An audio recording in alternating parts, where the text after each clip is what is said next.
গতকালের ক্লাসে একটা ফুল দেখানো হয়েছিল যেটা আঁকতে অনেকের প্রবলেম হচ্ছে। তো সেইটা দেখাচ্ছি কিভাবে সহজে আঁকবেন। সবার প্রথমে আপনি একটা শেপ এঁকে নেবেন, চারকোনা এরকম একটা স্কোয়ার শেপ আঁকবেন। আঁকার পরে এটা মাইক্রোসফটের লোগোর মতো চারটা বানিয়ে নেবেন। এইভাবে এভাবে আমরা করলাম, করার পরে একটু বড় করে এটা করলাম। আচ্ছা, এটাকে আমি কপি করে রাখছি কারণ আমি দুই তিনটা পদ্ধতি দেখাবো, এই জন্য এখানে কপি করে রাখলাম।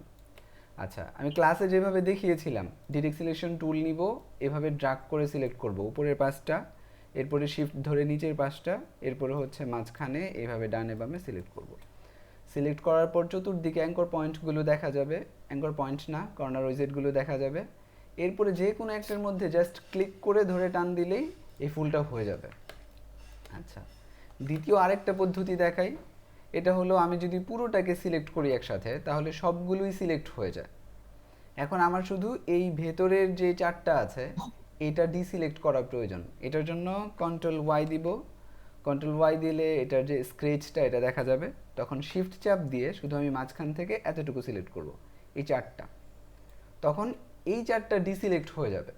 মানে সিলেক্ট করা কাজকে আবার সিলেক্ট করলে ডিসিলেক্ট হয়ে যায়, ডিসিলেক্ট হয়ে যাবে। এরপরে শুধু আমরা এখানে ধরে এভাবে একটা টান দিব, তাহলেই আমাদের ফুল তৈরি হয়ে যাবে।